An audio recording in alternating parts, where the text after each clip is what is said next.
sekarang. Anda harus punya paling tidak 3 jangka. Nah, yang memimpin sekarang ini adalah orang-orang usia yang sudah tidak sama-sama Anda. Disiplinnya, akuntansinya, kesadarannya, kepekaannya. Mereka punya web, mereka masuk internet juga, tapi cara berpikir mereka masih pra-internet.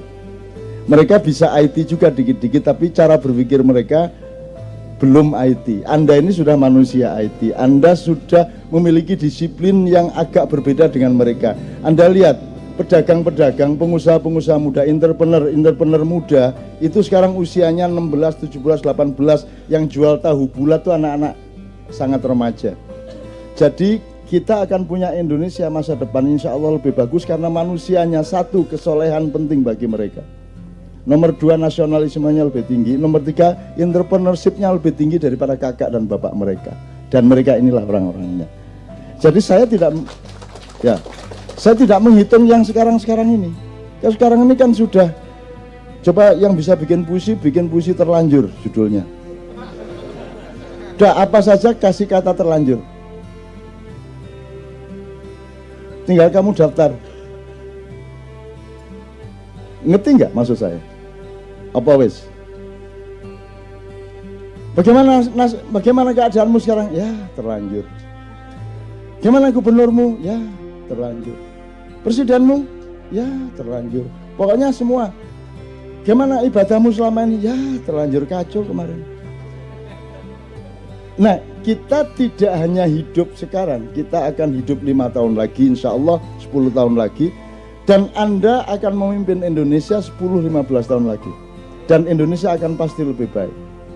Dan mereka yang sekarang menguasai Anda tidak dengan mudah seperti mereka menguasai pemimpin-pemimpinmu hari ini.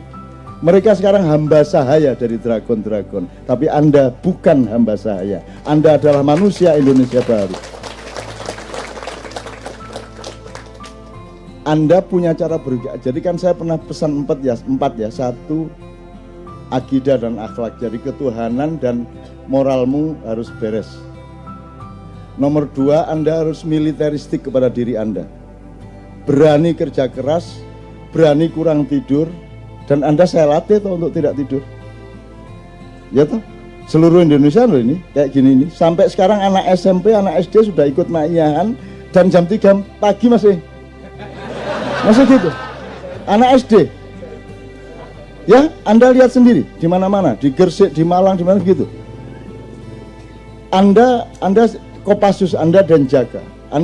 Anda punya jiwa militer kepada dirimu sendiri, tapi Anda adalah penyayang kepada orang lain. Itu ya, itu syarat yang kedua. Syarat ketiga, Anda harus paham akuntansi. Anda harus punya muhasabah. Anda punya perhitungan berbeda dengan kemarin. Sekarang anak-anak masih kuliah sudah bisa kaya raya melalui bisnis online, melalui ada inovasi-inovasi baru. Pangananmu macem-macem, baru semua, betul enggak? Ono kodok campur gatul, ono wah semua macam-macam. Wah makanan baru macam-macam. Itu jangan dilihat makanannya, dilihat bahwa ada gejala kreativitas baru pada anak-anak muda. Dan itu di mana-mana mas, di mana-mana mas. Anda ke Jogja sekarang, itu perkembangannya 3-4 kali lipat dibanding 5 tahun yang lalu. Karena anak-anak muda. Makanya saya senang ketemu Anda supaya saya tidak terlalu ketinggalan zaman. Dan saya sedang ngecek diriku, kalau aku masih kompatibel padamu, berarti aku masih saya nggak kudet. Lawannya kudet apa? Jadi saya juga tidak boleh, saya juga harus bisa ngoprek. Saya juga bisa harus smartphone, tidak hanya jailbreak. Itu saya install Android di iPhone, mau apa kamu? Kamu pikir tidak bisa? Kamu pikir nggak bisa? Kamu jangan terlalu remehkan saya. Saya dulu ketika komputer baru mulai, kira-kira 90-an pertengahan, itu baru DOS. Jadi komputernya gede, disketnya tuh gede gini 256 kilobyte. itu untuk DOS masukin nanti C-prom ditarik, masukin CD-WS atau C-write untuk ngetik tik. Belum ada mega. Setahun kemudian baru ada disket 1,2 megabyte. Dan yang bisa cuma saya di seluruh kantor Detik waktu itu. Bukan detik.com ya, detik waktu detik manual. Dan ini karena teman-teman tidak mau belajar, pokoknya saya yang dimintai tolong untuk booting DOS, setelah itu masukin C-write atau Anda kan tidak pernah tahu WS sama C-write. Pernah tahu dulu-dulu. Ya. Terus kalau di DOS itu kan ada aransemen, ada auto exec bat.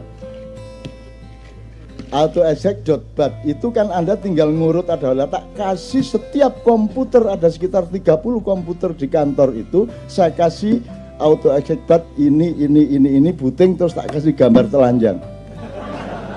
Jadi begitu booting jeglek langsung mudo.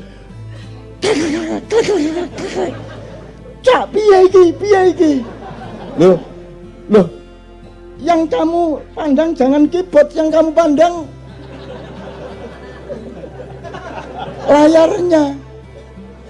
Tak isi gambar telanjang itu. Jadi mereka bingung piye carane. Nah itu kan pendidikan untuk supaya mereka belajar. Bukan soal gambar telanjangnya. Meskipun iya juga. Tapi kan itu membuat mereka menjadi tidak betah sehingga mereka mau belajar. Artinya saya belajar terus teman-teman sekalian. Saya belajar terus sampai hari ini. Pekerjaan yang paling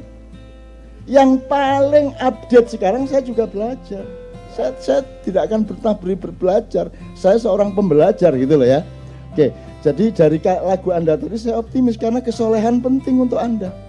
Maka tolong sekarang informasi tentang kesolehan ini tolong dibenahi, tolong dimatangkan, tolong diproporsionalkan karena sekarang kesolehan itu disalahpahami melalui simbolisme. Bahwa kesolehan itu adalah orang yang rajin sholat, benar juga, tapi tidak cukup. Kesolehan adalah orang yang pakai baju koko. Kesolehan adalah orang yang pakai peci, dan seterusnya. Oke, itu indikator kesolehan, tapi kesolehan sebenarnya harus dicek melalui empirisme, pengalaman, dan bukti-bukti sosial dari perilakunya, kan begitu. Jadi kesolehan tolong dipelajari. Soleh itu apa? Dalam Quran ada soleh, kan artinya baik. Sedangkan baik dalam Al-Quran ada soleh, ada khair, ada birrun, ada ma'rufun. Itu ada proporsinya masing-masing. Tolong dipelajari supaya Anda menjadi soleh secara benar. Sekarang ini sedang populer sejak tahun 90-an itu ada dibedakan antara kesolehan pribadi dan kesolehan sosial. Ini menurut saya juga ya ndak menyesatkan, cuman ya ndak proporsional lah. Ndak ada kesolehan pribadi tok, ndak ada. Kalau kesolehan pribadi tok itu ndak soleh namanya. Kalau kesolehan itu dia ya individual ya sosial, kan begitu. Ndak bisa kok sendirian, ndak bisa. Gitu loh teman-teman sekalian. Ndak bisa cinta Tuhan tidak cinta istri, itu ndak bisa. Masa Anda ada yang mengatakan kalau perlu selama Ramadan jangan ketemu manusia, kita hanya ketemu Allah. Ada yang mengatakan begitu? Ada toh? Gendeng arek iki. Bagaimana mungkin engkau gimana? Masa engkau ketemu Allah tidak ketemu manusia? Emang Allah siapa sehingga kamu lupa pada manusia? Allah tersinggung kalau engkau ketemu Allah dan kamu lupa pada manusia. Hei, manusia itu ciptaanku, kenapa engkau datang kepadaku dan melupakan ciptaanku? Nggak bisa. Kita lihat daun aja ketemu Allah, lihat Allah ketemu manusia, lihat Allah ketemu sungai, kan begitu. Tidak bisa. Khusyuk itu nggak ingat apa-apa gitu, hanya Allah tok gitu. Nek Allah aku tak gudo kan. Mah aku. Raimu kayak ngono mah aku. Enak aja, ndak bisa. Engkau cinta Allah, aplikasinya adalah engkau cinta kepada makhluk-makhluknya dong. Nggak bisa, itu dialektis. Tidak mungkin kau ketemu Allah tanpa Rasulullah dan umat manusia. Tidak mungkin kau melihat manusia tanpa ingat Allah. Itu merupakan tunggal. Loro-loro ning atunggal, telu-telu ning atunggal, gitu kalau bahasa Jawanya. Gitu ya teman-teman. Jadi kehusukan ini jane piye, coba itu dipelajari. Apa tidak ingat apa-apa kecuali Allah? Atau justru kita membawa seluruh kegelisahan kita mengenai dunia dan manusia kepada Allah, itu khusyuk. Yang mana? Ya nggak usah berdebat yang mana yang benar, ya pokoknya terus saja berusaha khusyuk gitu loh. Bentuknya, perolehannya bagaimana terserah prosesmu masing-masing. Ojo nyalano iki nyalano iko.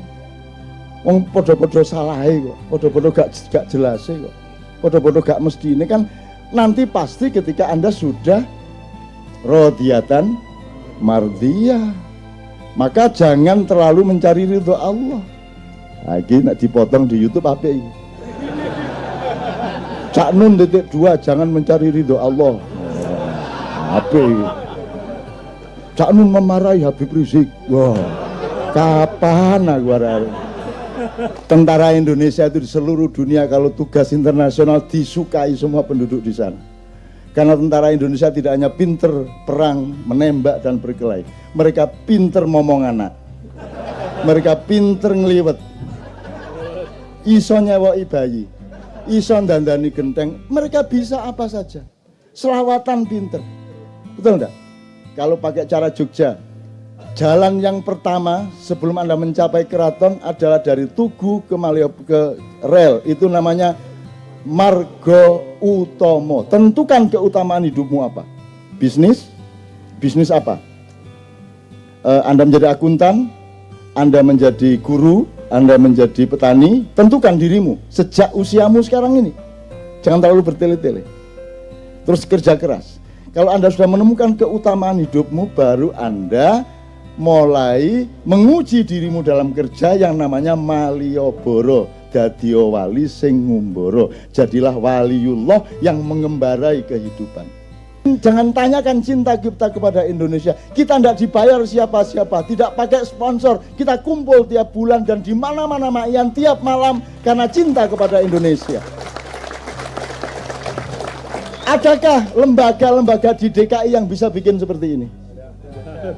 Andaikan bikin, berapa biayanya sekali? Sekali saja. Dan ini sudah 16 tahun.